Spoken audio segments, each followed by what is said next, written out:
Welcome to another edition of Chris Speaks. I'm your host, Chris Thompson. I'm mad as hell, and I'm not going to take it anymore. And neither should you.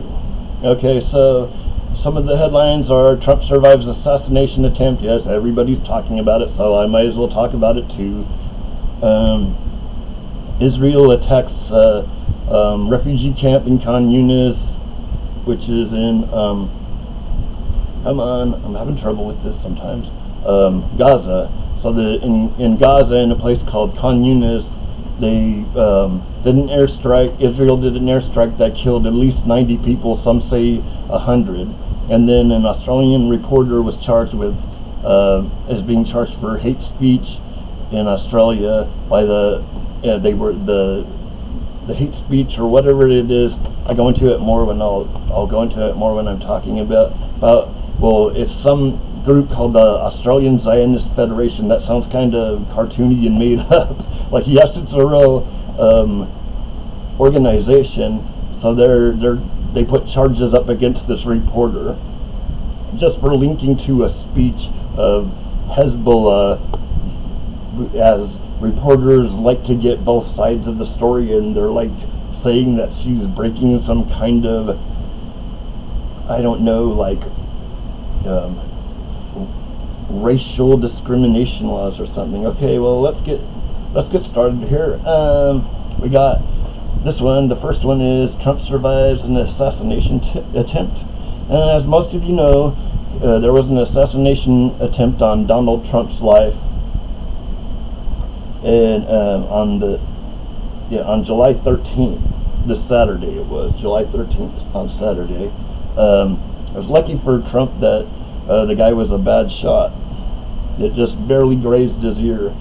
And I don't like Trump. I don't like Trump. I kind of felt bad for him because he kind of just looked like a scared old man when he realized that somebody was shooting at him.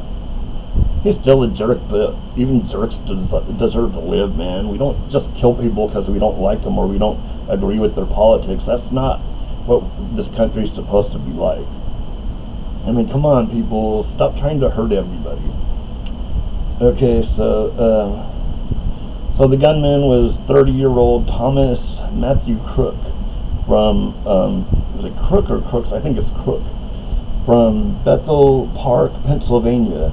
He used an AR-15 style rifle that was purchased by his father. He asked to borrow his father's rifle like he did often to go shooting at the range or whatever, except he didn't go shooting at the range. He went to go shoot at Trump, and obviously he ended up dead. So I feel bad for his dad. His dad's probably like, I didn't know if I would have known. Yeah, of course we know if you knew what he was going to do with the rifle. You wouldn't have let him use it. It happens. Stuff happens. And I really feel bad for this guy's parents, his family. Who wants to be the family of the guy who tried to kill ex-president, whatever you want to call him, Trump? That sucks. And let's see, what else? Okay, so far they don't know. Even now, it's been several days now, and they don't really know a motive. They haven't found shit on his phone. They haven't asked people, interviewed people. Like, we're probably never gonna know what happened with this guy. I mean, sure, white male in his 20s, but he just seemed like a pretty normal guy. He got picked on. He didn't really have friends, but that usually doesn't instantly make you a serial killer. Something's going on. Like, he wasn't big in politics. Like, he didn't talk about politics. He didn't have any social media. Everybody was pretty much, anyone who knew him was very shocked that he did this. Like, sometimes some people are like, yeah, the guy was kind of weird, and they're like, no, he was just kind of this guy who kept to himself because everyone was mean to him, and that's about it. We do know that he was kicked out of his, there's a rifle club at his high school, and they kicked him out of it because he was or they didn't let him join it or something like that because he was such a bad shot. Yeah, he's a pretty bad shot. He can't hit somebody with 8 shots. I mean, he got his ear. I'm just saying, Trump got lucky that it wasn't some guy who actually was a good shot. It probably, in well, it's kind of like when they tried to tell JFK to not have the hood down. They're gonna do what they're gonna do, but I mean, I would, if I was him, I would not have any outdoor rallies anymore. But then he's probably gonna do it anyways because he'll probably feels like it'll make him look weak or whatever. But whatever.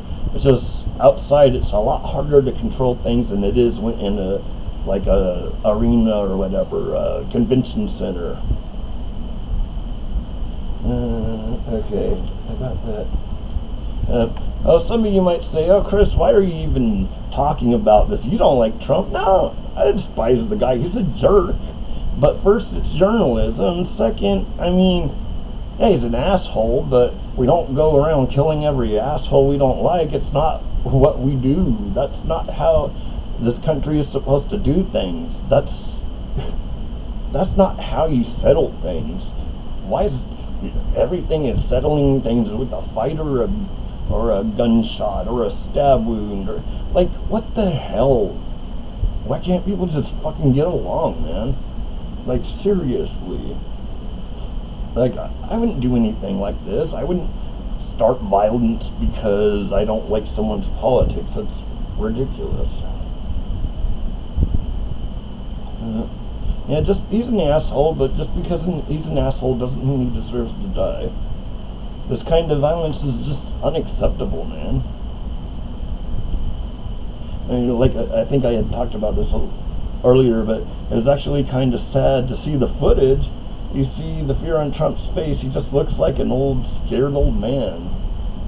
And Joe Biden's response was very presidential. He had a speech and he was talking about how he was trying to get a hold of Trump. He hadn't, but he'll keep talking to family members and keep trying to get through to him and everything like that. Yes, it's politics. He's doing it for politics, but it's good politics. It makes him look like a concerned person. Makes him look like he's doing his job as president.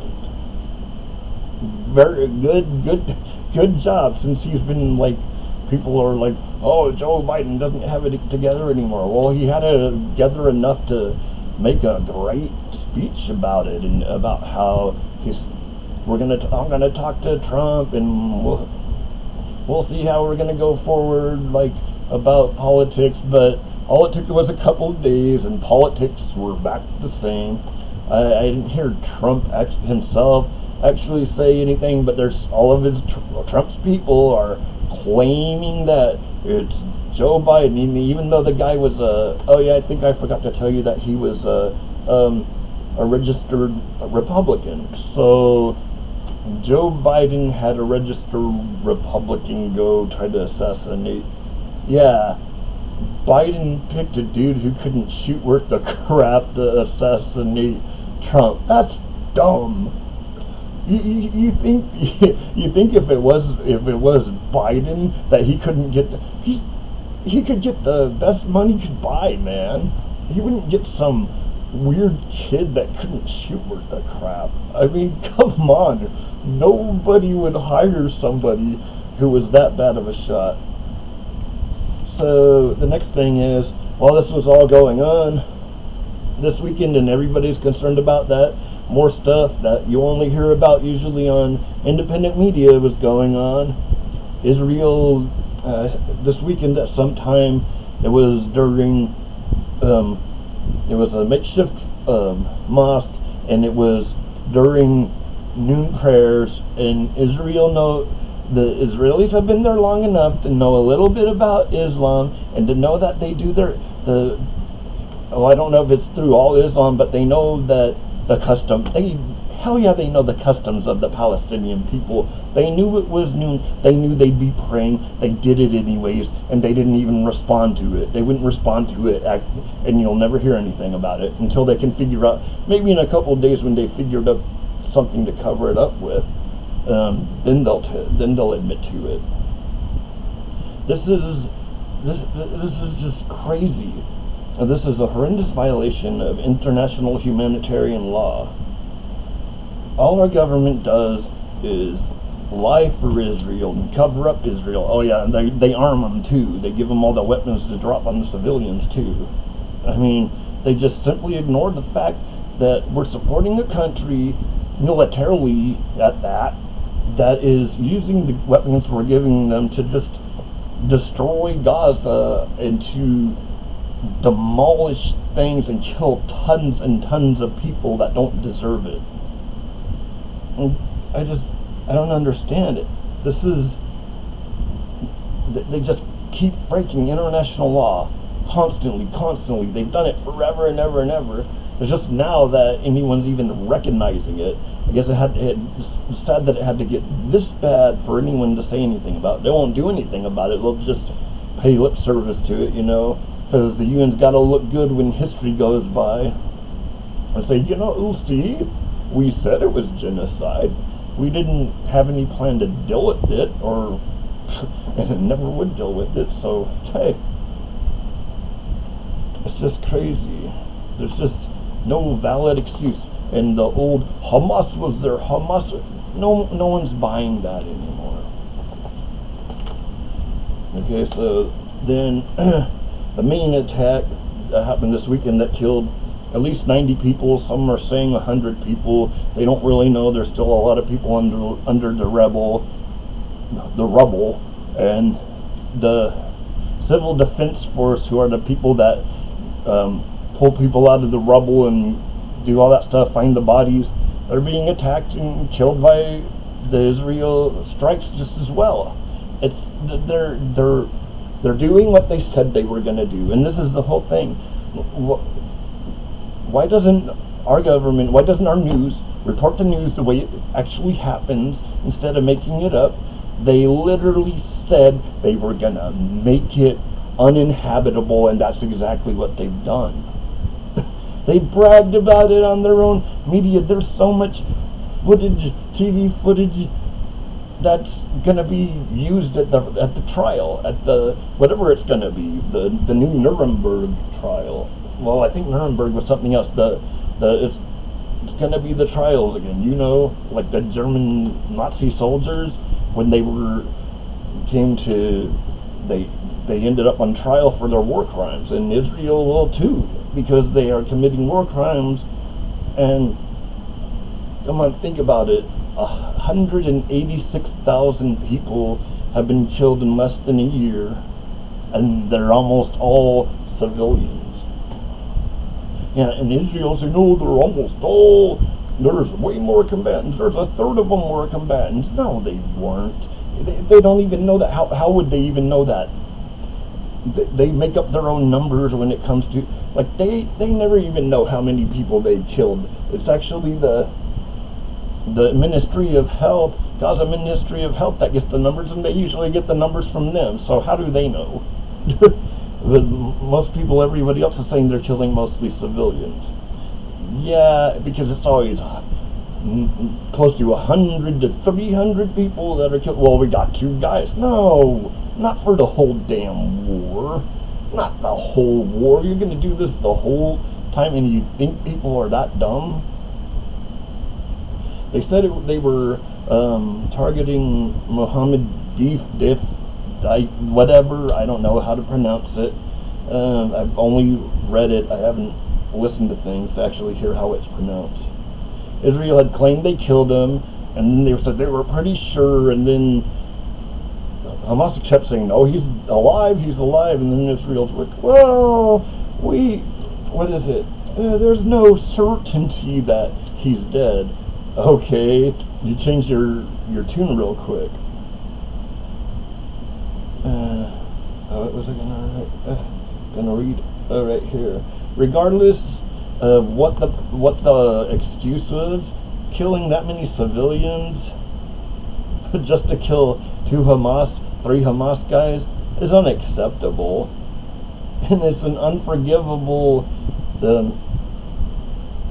offense against international law, international humanitarian law. So right here, originally Netanyahu claimed that they had confirmed that he was dead, and then now they're saying, oh well, we can't be sure. Yeah, that usually means no. Let's see. oh, it's sad when Hamas is more reliable than Israel. Our ragtag terrorist group was less likely to lie than our allies do. The UN has condemned Israel's use of excessive force, and the UN said the use of such weapons in an area to which the IDF is ordering people to evacuate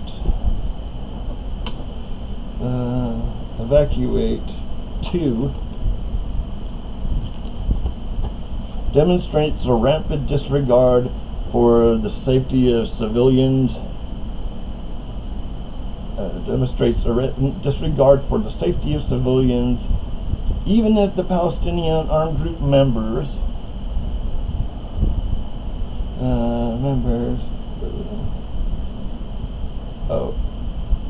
even if the Palestinian armed group members were using the presence of civilians in these areas in an attempt to shield themselves from attack, which would violate international humanitarian law, that would not remove the IDF's obligations to comply with the fundamental international humanitarian law principles of proportionality, distinction, and precaution. So that's the end of that quote. And so Israel's excuses, they don't hold water anymore.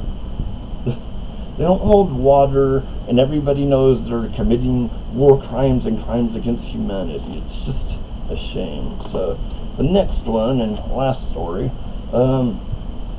there's an Australian journalist. Australian journalist's name is Mary Constantidis, something like that. Don't know how to pronounce it. She had charges brought up against her by the Zionist Federation of Australia. Yes, I know it sounds fake, but it's actually real.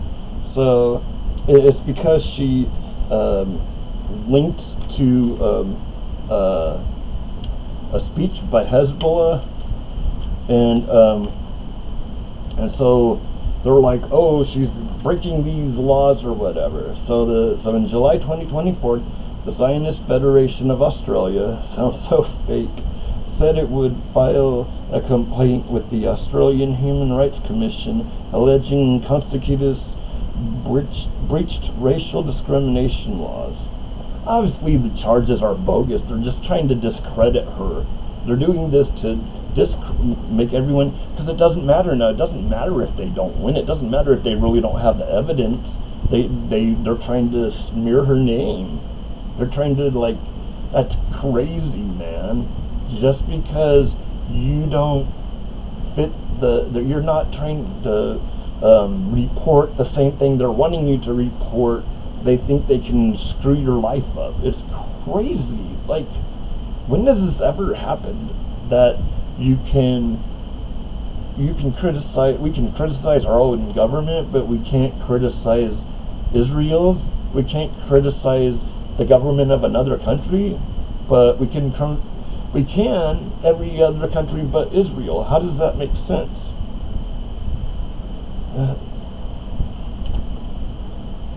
So, I mean, it's a good thing that I'm glad we don't have these hate speech laws and stuff. I mean, the minute you start criminalizing speech, all you have to do is just change the definition of things to make everything illegal. So, I mean, you don't want to go down that rabbit hole. It's just crazy that speaking up against a country that the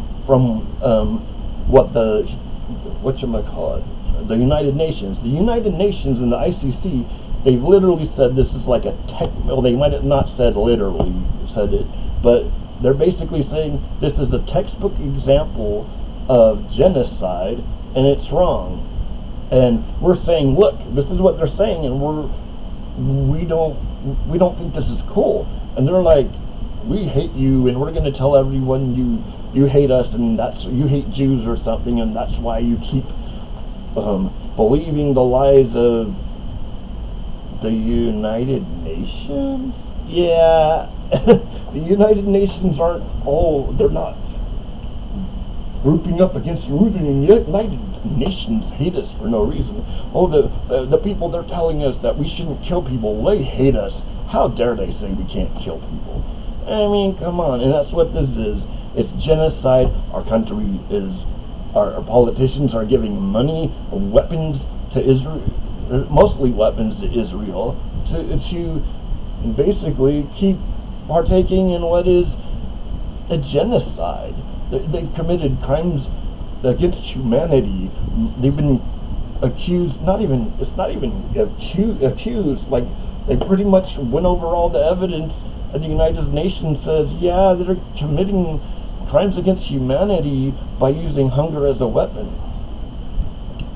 So, don't take my word for it, man. Go do the research. And if I'm wrong, prove me wrong and show it to me. But don't start making, what usually happens is people just start, like, once they have nothing to stand on, then they start just like talking crap and just being mean because they can't think of anything else to say, because how can you sit there and come up with some way to justify the unjustifiable? And to say that nobody can say anything about what they're doing. I mean, imagine being a country that if we went around murdering people and stealing their land, and everyone's saying, well, it's okay to do that. No, that's completely immoral. Well, anyways, it's been another episode of Chris Speaks. I'm your host, Chris Thompson, and I'm mad as hell, and I'm not gonna take it anymore, and neither should you. I'll see you guys. Keep fighting the good fight. Of course, I mean that. I do not mean that literally at all. I mean, keep up the good. Keep up there. Keep speaking out against it. Keep protesting. Everybody, do everything and do what you want to do, as long as it's all nonviolent. And watch out for some of those pro-Israel people.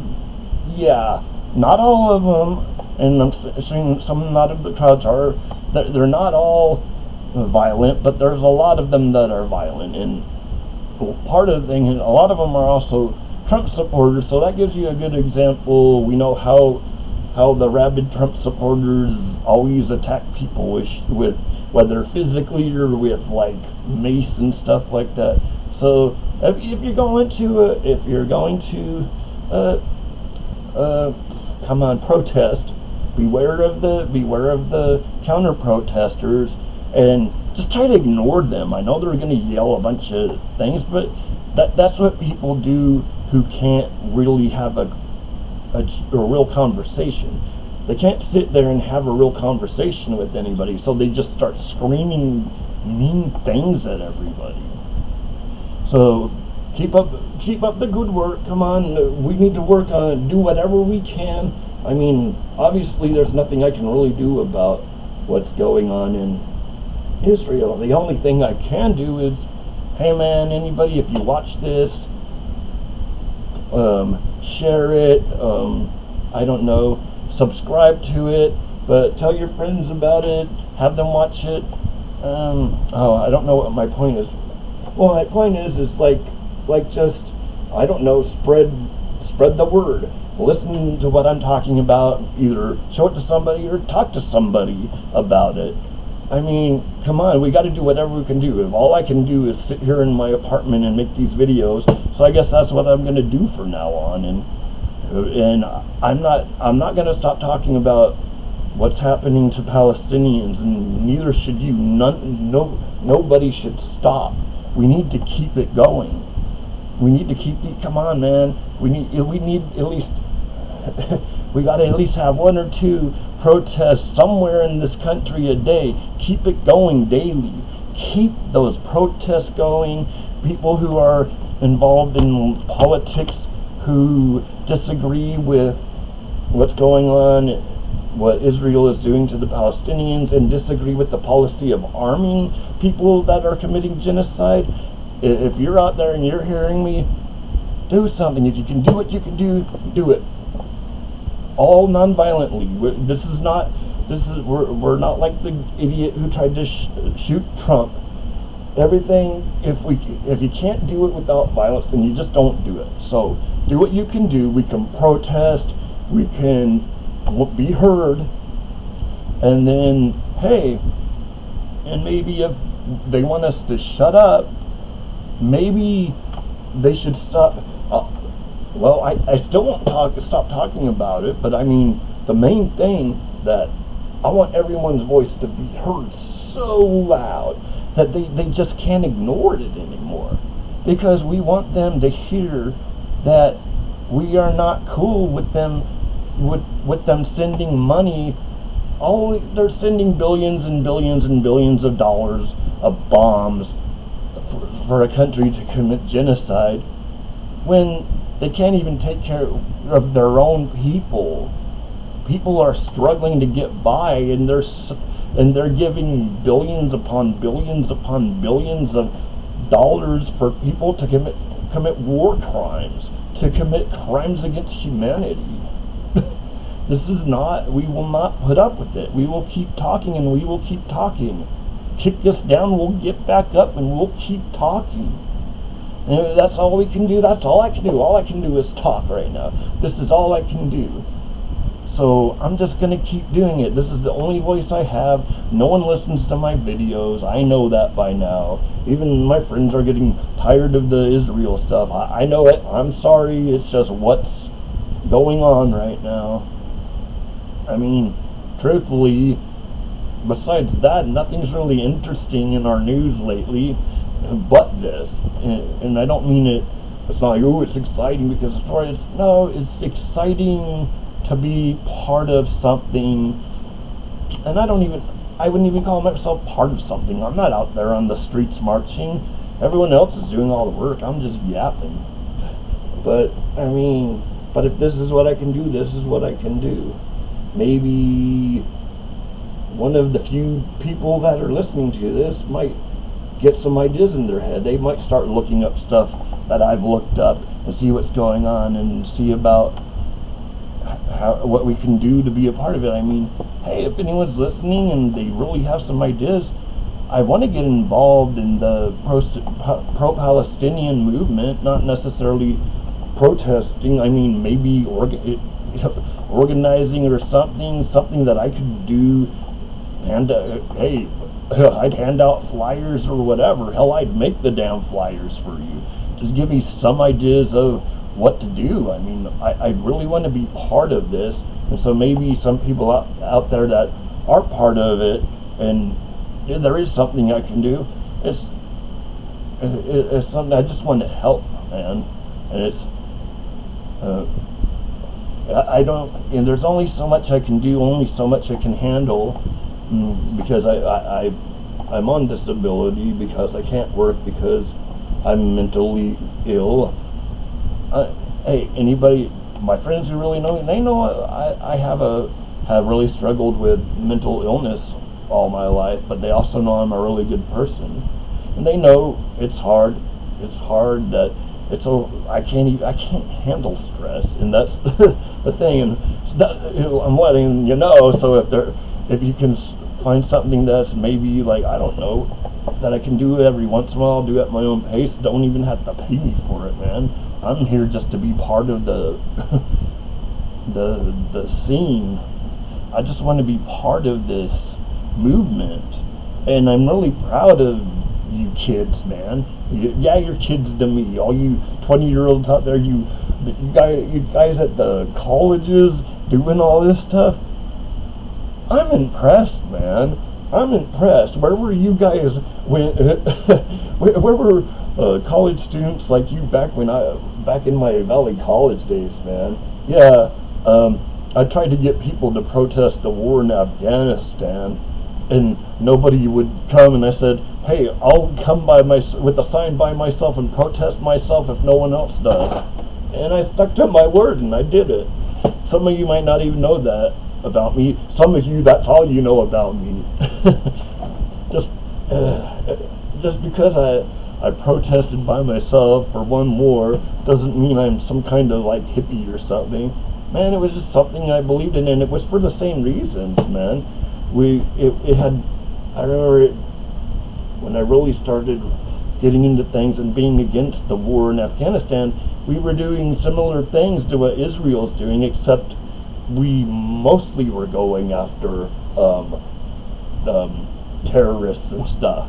But we'd do stuff like, oh, there was a town that had 2 Al-Qaeda members, so we killed 100 people in the town, and it's like, wow. And that's why I was go against it, because it wasn't self-defense, because it was something we'd already been attacked. Yes. What would we have done? I don't know, but what we should have done was stuck to international law, and we didn't on that, and we didn't with the torture and all that crap.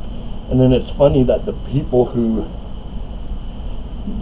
they punish are the people that bring the information out, not the people who did the actual thing. Oh yeah, I was already at my sign out there, so I've gone over, like, I don't know, 15-20 minutes. All right, I'm talking too much. Until next time, man, just do the good work. Keep talking about it. I'm never going to stop talking about the Palestinians in Palestine until they are free and no longer being treated as badly as they're being treated. So I'll see you guys later.